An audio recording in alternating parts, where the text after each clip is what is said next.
Bonsoir à tous, merci d'être fidèles au rendez-vous de Monde des Arts comme tous les jeudis avec une question ce soir avec mes invités. Que devient la critique de film, la critique de cinéma aujourd'hui? A-t-elle encore une influence et si oui, sur qui? Est-elle vraiment indépendante et on peut rêver, exerce-t-elle encore un véritable contre-pouvoir? Les publics, c'est vrai, ont changé, la société aussi, de même que les médias d'ailleurs et la façon de consommer des films, lesquels tout de même sont des œuvres d'art, mais il faut le rappeler, aussi des produits économiques. On va faire le point ce jeudi soir sur cette activité qui est souvent décriée, voire détestée par certains, mais qu'on ne peut malgré tout s'empêcher de suivre d'un œil ou d'une oreille.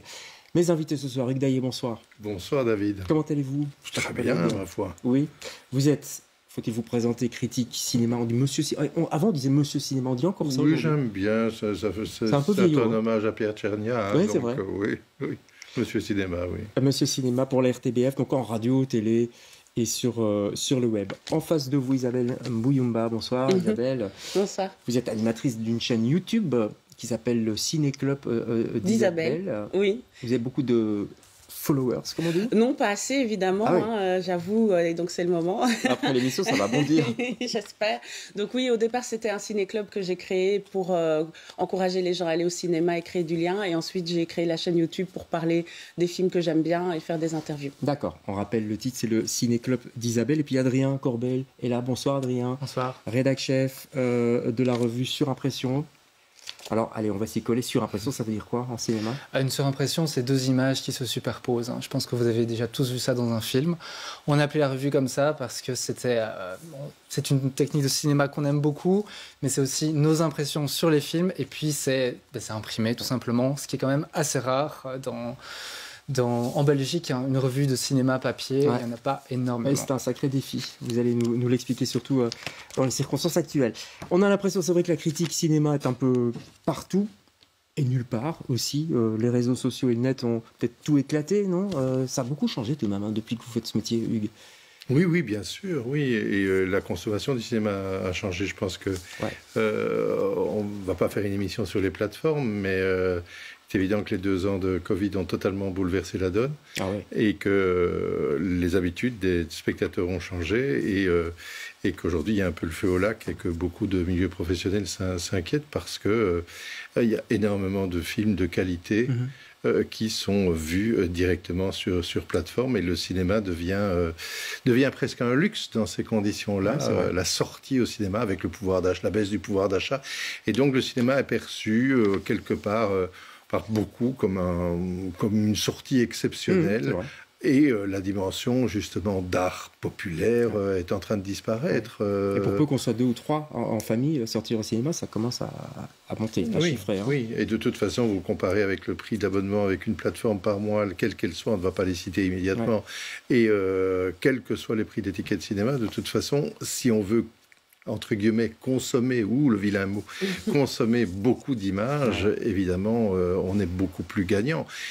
Simplement, le cinéma est une expérience a priori. C'est pas seulement la question du grand écran, c'est la question d'une expérience collective. Mais c'est vrai ça ou c'est une espèce de fantasme? Vous le ressentez, enfin vous le défendez évidemment. C'est vrai, et c'est pas vrai. C'est-à-dire que parce que les pop-corn, c'est aussi du collectif. Voilà, c'est-à-dire que le problème est que je ne vais pas jouer au vieux con à dire « oh, les jeunes ». Simplement, il y a une dimension de cérémonial et une dimension de cinéphilie qui a certainement disparu, dans le sens classique, avec des discussions de ciné-club qu'on allait voir, le nouveau Kubrick. Ça, c'est terminé. Il y a longtemps que ça a disparu, bien avant le Covid. Voilà, même, hein. Ça a disparu. Et donc, effectivement, on est avec une génération qui n'a pas grandi avec une espèce de démarche, on va vers une féerie du cinéma, et donc il y a toute une partie d'une frange des spectateurs qui voit le grand écran comme avec les mêmes réflexes qu'ils regardent un spectacle à la télévision. Et ça, c'est évidemment dangereux. Vous avez des interlocuteurs plus jeunes en face de vous, pardonnez-moi. Oui, je vous en prie. On est dans le même sac, vous savez. Vous ressentez ce qu'il dit par rapport au public plus jeune? Je le ressens parce qu'effectivement, je pense que dans ma passion du cinéma, dans mon amour de la salle de cinéma, je suis peut-être voilà, une exception. Je constate quand même que... Parmi les jeunes autour de vous, c'est ça que vous voulez dire? Oui, tout à fait. Tout à fait. Je pense quand même que les habitudes ont particulièrement changé. Après, je considère que l'expérience de la salle de cinéma est toujours assez vraiment précieuse, et je pense que quand les gens ont l'occasion de la vivre, c'est quelque chose de complètement différent. Ne fût-ce que de regarder une comédie. Ouais. Rire ensemble. Rire ensemble, c'est essentiel. On ne rit pas autant devant un film qu'on regarde dans son salon. C'est pas du tout la même expérience. Souvent, il y a un gars ou une fille qui a un rire un peu plus fort que les autres, et on rit du rire. Ça, c'est très drôle. Il y a les pleurs aussi, on se cache pour pleurer discrètement, quoi. On renifle. Cette expérience-là, vous la ressentez aussi? Oui, bien sûr. Après, je ne suis pas complètement d'accord. Je pense qu'il y a encore moyen de rencontrer ce genre d'engouement pour justement le dernier Wes Anderson, où, bon, évidemment, il y a toute la franchise Marvel, et je sens quand même que la jeune génération aime bien encore y aller ensemble et le vivre au cinéma. Et après, je crois qu'il y a vraiment le phénomène des festivals qui permet quand même encore de vivre des choses ensemble, de rire ensemble. Mais beaucoup de gens vont au festival, ou c'est un petit milieu qui va au festival? Alors, je n'en sais rien, mais j'avoue que là, par exemple, pour l'ouverture du Brief, il y avait le film de Hazanavicius, c'était rempli, et tout le monde riait. Et, donc, on a quand même eu encore cette... J'allais dire que c'est typiquement un comportement de festival aujourd'hui. Et le festival est je ne dis pas un état dans l'état, mais c'est une autre réalité du cinéma, totalement différente et salutaire et excitante, mais totalement différente. Le nombre de films qui marchent en festival, et puis une fois qu'ils sortent en salle, c'est le grand public va dans les festivals. Le festival de Gand, là, pour l'instant. Le festival de Gand fonctionne très très bien. Il y a des festivals. On ne va pas donner les bons et les mauvais points, mais on sait qu'il y a des festivals en Belgique qui marchent formidable. Le cas extraordinaire du festival de films fantastiques, le cas de Anima, festival de films d'animation. C'est des niches quand même. Enfin, je veux dire, on y va. Oui, mais une niche à 40 000 spectateurs, c'est une bonne niche quand même. Là, on est quand même content. Alors, les critiques, vous êtes là. J'ai envie de décortiquer un petit peu votre métier. Alors, avant, il y avait la radio, il y avait les grandes signatures dans la presse. On se souvient de Louis Deluc, Hervé Bazin. Enfin, ça remonte quand même. C'était quand même des signatures. André Lafargue, puis les cahiers du cinéma, Godard qui nous a quittés, Truffaut, Chabrol. Il y a la revue Positif encore. Mais qui lit Positif aujourd'hui? Moi, je me pose un peu les questions. Donc, à l'époque, c'était des écrivains, des historiens de l'art, des cinéastes aussi. Tout ça, ça a quand même changé, non? J'ai l'impression. Mais vous citez tous des exemples français. Ça n'a jamais existé en Belgique, ce débat intellectuel-là. C'est franco-français? Oui, et c'était formidable. Je dis, il y avait le clan des cahiers contre le clan Positif. Mais il y a une culture du débat en France qu'il n'y a pas en Belgique. Et ça vous le regrettez? Qu'il n'y ait pas de culture de débat en Belgique. Je regrette de toute façon, en règle générale, l'état culturel de la Belgique, où entre un barbecue de Vos Lemens, une première des Diables Rouges et une première d'un spectacle, ce sera toujours le barbecue qui fonctionne. Je veux dire, le fait culturel en Belgique est assez... Vous parliez de phénomène de niche. C'est quand même très très très difficile de faire exister la culture en Belgique. C'est pas pour rien que tous les interlocuteurs culturels se sont été à ce point déprimés pendant le Covid, c'est qu'on ne parlait pas d'eux. Je trouve que la situation est assez terrifiante en règle générale. C'est dur quand même ce que vous dites. Oui, ça voudrait dire c'est une espèce de culture au ras des pâquerettes. Après, je pense qu'on parle quand même de la Belgique francophone, parce que du côté néerlandophone, en termes de cinéma, après je suis pas voilà. Mais voilà, dès qu'un film sort avec, je sais pas moi, Wim Willard ou Matthias Schoenaerts, les gens vont quand même. Oui, mais ça, c'est le syndrome des Beken-Vlamingen qui n'a jamais existé en francophonie. Il y a un engouement très très fort pour leur propre langue et leur propre culture. Ici, vous avez une vedette, si la vedette est passée sur les chaînes françaises, et alors on va peut-être songer à l'inviter sur les plateaux en Belgique. Elle va d'abord en France et puis bien sûr. Oui. Alors, faire de la critique, tout de même, il y a un paradoxe dans votre métier terrible, je trouve, c'est de tirer un petit peu sur ce qui vous nourrit, quelque part. Enfin, c'est un petit peu ça, tout de même. C'est pas que tirer, c'est aussi mettre en avant des choses qui ne seraient pas découvertes. Oui, je sais pas. Je pense que la critique de cinéma ne peut exister que si on a un amour du cinéma intense. D'abord, c'est ça. Oui, si on c'est comme un amour, quoi. On est déçu, on adore. On ressent peut-être les choses plus intensément parce qu'on y tient quelque part. On a envie de voir des bons films, on a envie que des films qui sont peut-être un petit peu moins bien soient meilleurs, et je pense qu'on a envie de l'exprimer. C'est vraiment ce désir-là qui doit être en tout cas au centre de la profession de critique de cinéma. Moi, ce que j'adore, c'est quand une critique de ma part qui serait peut-être un petit peu plus négative donne quand même envie à la personne qui l'a lu d'aller voir le film, ne fût-ce que par curiosité, parce marrant, que ça anime quelque chose. Donc moi, je me donne pas du tout le rôle de prescripteur, quoi que ce soit. Hein. Si je dis du mal d'un film et que les gens vont quand même le voir, ça me dérange absolument pas. Moi, ce que j'ai envie, c'est qu'on discute, c'est qu'il y ait une espèce de débat autour du cinéma, et je pense que c'est essentiel. Est-ce qu'il n'y a pas effectivement la critique, est-ce qu'il n'y a pas le risque quand même de la surenchère, parce que allez, quand on écoute par exemple France Inter le dimanche soir, on sent qu'il y a une espèce de plaisir, presque de jouissance que prennent les critiques. C'est tous des exemples français. Oui, d'accord. Et la Belgique n'a rien à voir avec ça. Ouais. Rien. Mais vous, par exemple, Hugues Daillet, de temps en temps, vous êtes cinglant, vous aimez les punchlines, etc. On mais à gauche, à droite. On essaie d'être drôle aussi. Mais oui. Mais parfois, c'est quand même, il y a une certaine violence. Vous la ressentez, vous en avez conscience. Mais c'est une violence par rapport aux œuvres, pas par rapport aux gens. Je n'attaque pas la personne. C'est très différent. Et je me souviens d'une interview récente que j'avais faite à Cannes de Michel Hazanavicius. Ouais. Je dis, quand même, vous avez du courage de revenir à Cannes. Vous vous êtes fait incendier pour The Search, où ça a été vraiment la douche écossaise. Il me dit oui. Mais en fait, j'adore Cannes parce que même quand on dit du mal de mes films, je sens, comme disait très très bien Adrien, je sens un amour du cinéma. Et je sens que moi j'aime bien déclencher des réactions passionnées, parce qu'au moins ça veut dire que mon film existe et suscite des réactions. Je crois que c'est ça le principal. Le plus terrible, c'est des films totalement fades, sur lequel finalement il n'y a rien à dire. Il y a beaucoup de films sur lesquels il n'y a rien à dire. Et vous dites comment Mais je dis assez rapidement qu'il n'y a pas grand-chose à en dire, et que c'est un produit qui a donné du boulot à certaines personnes et qui a fait rentrer de l'argent dans les caisses pour le producteur. Mais il y a des films qui n'ont... Et parfois je dis, ce film n'a pas besoin de sortir, il n'y a pas de réel légitimité à ce qu'il sorte. Il est là pour remplir les grilles d'une chaîne de télévision, et on sait bien que sa sortie en salle est un pur prétexte. Par contre, des vraies œuvres sur lesquelles où on sent que c'est habité, où on sent qu'il y a un auteur, mais on peut être pour ou contre, mais au moins, voilà, c'est ce que disait Adrien, ça suscite le débat. En même temps, est-ce qu'on ne doit pas parfois cadenasser un peu son enthousiasme? Le mot chef-d'œuvre sort quand même assez souvent, et peut-être trop. Un bon film n'est peut-être pas spécialement un chef-d'œuvre, je ne sais pas, Isabelle.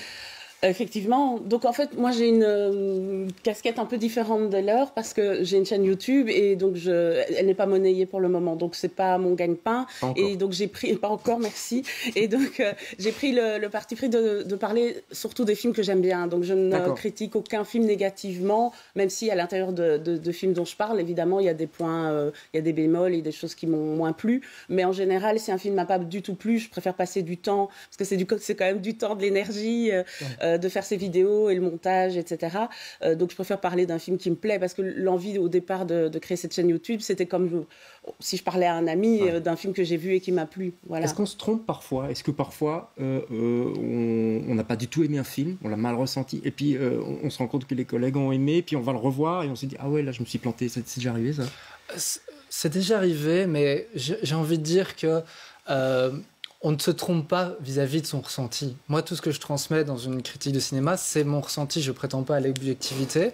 Et donc, quand j'écris sur un film, quand j'en parle, je ne fais que refléter ce que j'ai ressenti en le voyant. C'est complètement subjectif. Vous assumez cette subjectivité? Absolument, c'est complètement subjectif. Après, oui, c'est important aussi de s'adresser aux lecteurs, aux lectrices, etc. De ne pas vivre simplement dans ses pensées. Mais pour moi, si je revois un film et que je me rends compte que mon opinion n'est pas la même, mon opinion n'est pas la même. Mais au moment où j'ai écrit ma critique, ça correspondait à ce que j'ai ressenti. Est-ce que vous regardez un film comme nous, spectateurs lambda, quand vous vous asseyez au cinéma, c'est toujours pour bosser, je veux dire, Hugues? Moi, je crois qu'il faut vraiment essayer de partir vierge de tout a priori. C'est parfois très difficile. Quand on a vu 12 merdes du réalisateur, on espère rarement quelque chose. Mais on peut avoir une surprise, on peut avoir des très très bonnes surprises. Je vais vous citer un exemple récent. Voilà. On aime bien les exemples. Louis Garrel est un acteur que je trouve a priori très cercle parisien, dans des films prises de tête, qui me parlent très très peu. Je considère qu'il a beaucoup de talent, mais et puis là, il est arrivé avec une comédie, une authentique comédie pleine de grâce et d'enchantement, qui est L'Innocent, qui est actuellement en salle. Moi, je connaissais dans les conférences de presse l'humour de Louis Garrel, mais je l'avais rarement vu à l'écran. Ouais, c'est vrai. Quand on le voit jouer Patrice Chéreau dans Les Amandiers de Valéra Bruni-Tedeschi, je dis au secours, je m'enfuis. Mais voilà, il y a l'innocent. Donc, j'ai été surpris, malgré tous les a priori, toute la connaissance que je pouvais avoir. Voilà, donc les bonnes comme les mauvaises surprises sont heureusement encore toujours possibles. Et c'est le charme de ce métier. Ouais. C'est d'encore pouvoir, même dans des festivals, on ne doit pas pouvoir aller voir à 8 h du matin des trucs improbables, et puis d'être happé par un truc inouï. Ça, si le film est vraiment très, très, très bon, ça est très surprenant et très novateur, ça reste une grande claque. Ouais. Quoi. Alors, vous êtes invité, pour que les gens comprennent votre métier, vous êtes invité par souvent les distributeurs ou les producteurs, pour voir les films un petit peu avant le public. Il y a la question de la pression aussi des distributeurs. Comment on résiste à ça, la pression des producteurs aussi parce que vous parlez d'être neutre, on doit être complètement neutre, mais c'est compliqué parfois. Je pense quelque part, il suffit de l'être. Après, c'est vrai qu'il y a cette espèce d'influence des distributeurs qui ont besoin de vendre leurs films, etc. Surtout quand on sait que ça va mal, que la période est un petit peu compliquée pour eux. Tout à fait. Et je pense que c'est dans l'esprit de pas mal de critiques de cinéma, voilà, quel rôle est-ce qu'on occupe ? Est-ce qu'on a vraiment besoin de dire du mal de ce film qui ne va pas être vu ? Voilà, c'est une question souvent que je me pose. C'est est-ce que ça vaut vraiment la peine ? Est-ce qu'il faut en parler, ne pas en parler ? Je trouve ça assez compliqué.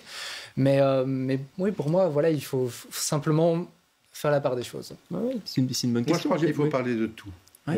Et pas, excusez-moi Isabelle, mais ne parler que des choses qui me plaisent, je trouve que non. Je crois qu'il faut avoir Pourquoi en fait ?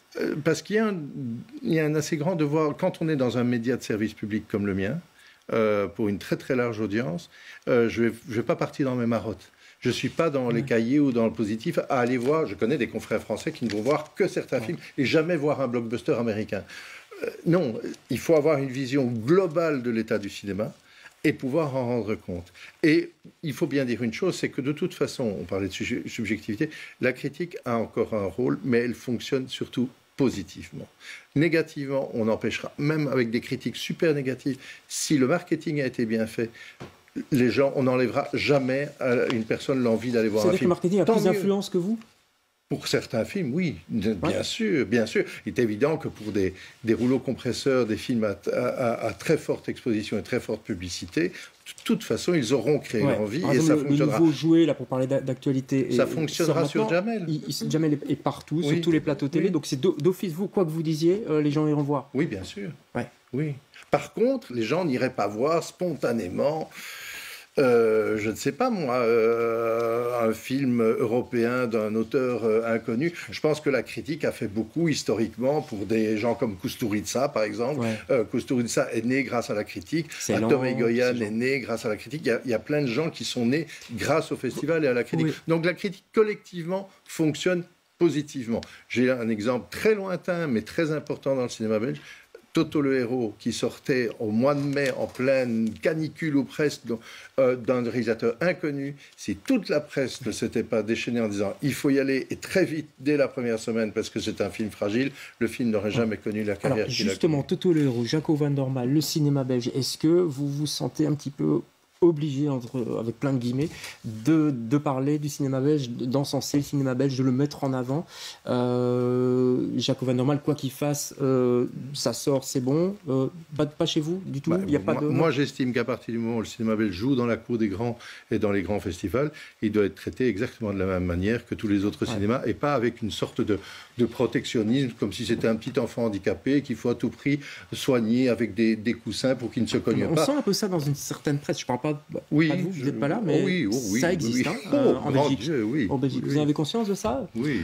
Oui, je pense en tout cas, moi je le ressens, c'est vrai. Après, je suis entièrement d'accord qu'il faut traiter le cinéma belge comme n'importe quel cinéma venu d'autres pays. Par contre, je pense qu'en tant que critique de cinéma en Belgique, on a quand même un petit peu comme rôle d'accorder une certaine attention à ces films-là, que ce soit négativement ou positivement, mais en parler. D'accord. En parler, voilà, parce que les cahiers du cinéma parlent beaucoup plus de cinéma français que ne le feraient des critiques américains. Voilà, nous, je pense qu'on peut en parler un petit peu plus. Ceci dit, ça c'est le dernier numéro. C'est pas très belge. C'est pas très belge, effectivement, parce que on voulait un petit peu amener un public qui va peut-être plutôt voir des blockbusters, etc., vers d'autres choses. Donc, ça va peut-être une couverture qui attire. C'est ça. On va parler de ça. Après, on va regarder un lancement parce qu'il y a même un lancement qui existe sur YouTube. Vous aimez bien YouTube, Isabelle, on regarde. Oui.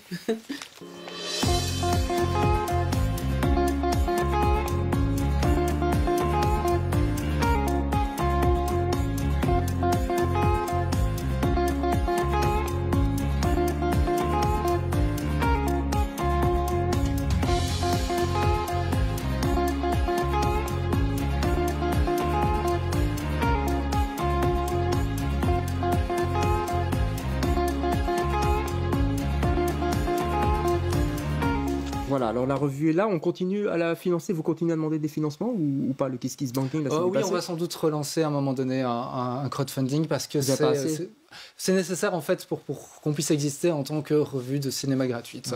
Voilà. Bon, c'est un sacré défi quand même de lancer. C'est un sacré défi, tout à fait. 50 pages, c'est gratuit en plus. Donc gratuit. Vous êtes subsidé par la Fédération Wallonie-Bruxelles. Tout à fait. Vous êtes libre justement par rapport au cinéma belge, par rapport à... On n'a effectivement pas reçu de contraintes à ce niveau-là. Non. Vous n'avez pas un quota de... On n'a pas de quota, non, ça ne fait pas partie de notre fonctionnement. Mais par contre, on tient, comme je le disais tout à l'heure, à parler de cinéma belge quand c'est possible. Mais si on a des choses qui sont peut-être un petit peu plus négatives à dire dessus, parfois, on le dit aussi parce que je pense que c'est important. Attends, il va falloir tenir, effectivement. C'est compliqué. On ne va pas faire les oiseaux de mauvais augure. Votre alter ego néerlandophone Fantomas, voilà, j'ai les 4 numéros.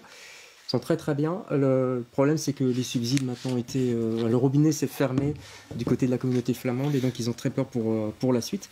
Donc rien n'est assuré. Est-ce que c'est pérenne on l'espère vraiment. On travaille à ce que ce le soit, mais effectivement, on ne peut pas le garantir dans la situation actuelle. Ça, c'est certain. Qu'est-ce que vous en pensez, vous, Moi, je trouve ça beau de vivre ses rêves. Hein. Ouais. Ça, on en parle avec Isabelle. Mais pour moi, c'est un fantasme absolu. Pour moi, dans cette époque-ci, c'est à cause de la taille de l'auditoire, de la taille du pays. Je disais 1% d'audience en France, c'est une grosse niche. 1% d'audience en Belgique, ce n'est pas viable. C'est ça le problème. C'est l'exiguïté. Ils vont pas survivre selon vous ? C'est l'exiguïté. Écoutez, je ne veux pas jouer les Cassandres, mais en plus, le support papier dans un pays où le belge ne lit pas, de nouveau, vous avez pris des exemples français, la Belgique francophone n'est vraiment pas là. Ouais. Donc je trouve ça beau d'au moins d'accomplir ce qu'on avait envie de faire. Mais il y a 30 ans, il y a déjà une revue qui s'appelait Vision. Voilà. Vision.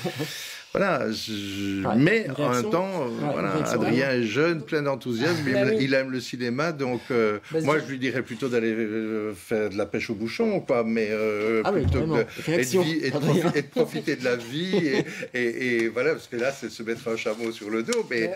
Pour moi, c'est important justement de ne pas baisser les bras, parce que c'est vrai qu'on pourrait se dire, les choses ne fonctionnent que sur les réseaux sociaux, le cinéma est mort, etc. Mais voilà, nous on voulait créer un espace justement un petit peu pour le revitaliser à notre manière. Pourquoi est-ce qu'on a choisi le papier ? Parce que c'est justement, je pense, une meilleure manière de partir vers la découverte. Ouais. C'est une meilleure manière de vraiment découvrir des choses, parce que quand on est sur Internet, quelque part on est un petit peu enfermé dans notre bulle, etc. Ici, comme je le disais tout à l'heure, on a une couverture blockbuster et puis on l'ouvre et on tombe sur un article de Chantal Akerman. Allez, il nous reste très peu de temps puisqu'on parle d'Internet et on n'a pas encore vu la capsule du Ciné Club. On va regarder un tout petit bout de ce que vous faites sur YouTube. Regardez. Le troisième film de ma sélection de cette Mostra de Venise s'appelle Don't Worry Darling. Il a été réalisé par l'américaine Olivia Wilde.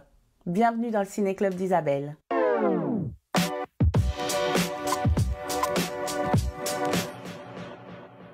Alors aujourd'hui, je vais vous parler du film Don't Worry Darling, qui a fait beaucoup parler de lui. Il y a eu énormément de polémiques, que ce soit au niveau de la production, pendant le tournage, après le tournage, à la Mostra de Venise. Je vous avoue qu'avant de voir le film, je n'avais pas vraiment entendu toutes ces polémiques. C'est vraiment après que je me suis renseignée et que j'ai vu exactement de quoi il s'agissait.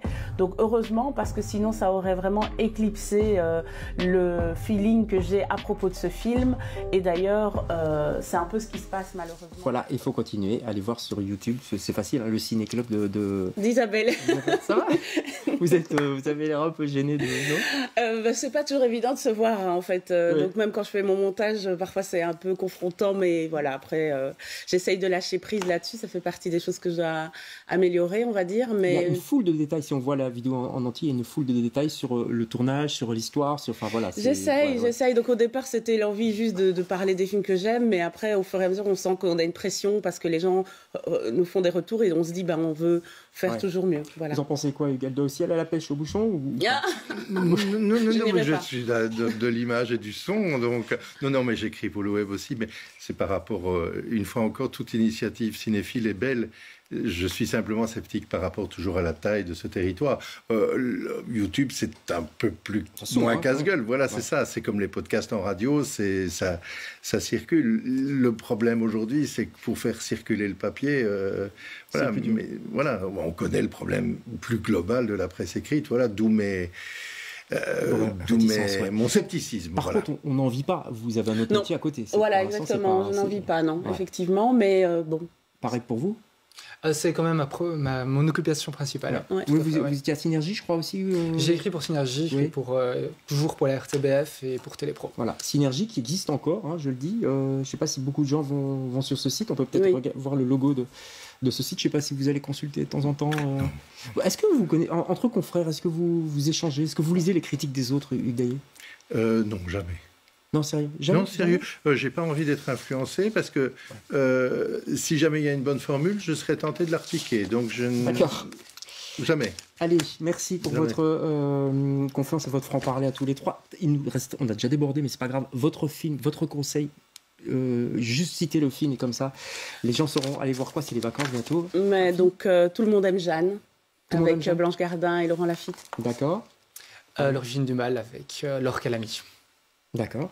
Un film belge qui arrive, Close de Lucas Dont, Grand Prix du jury à Cannes, merveille. Ouais, 3 films, allez voir, et plein d'autres, allez au cinéma aussi, il faut remplir un petit peu ces salles. Merci. Vous voyez que j'aime le cinéma belge. Allez, merci à tous les trois d'avoir participé à ce débat, on se retrouve dans 3 semaines, juste après les vacances. Bonsoir.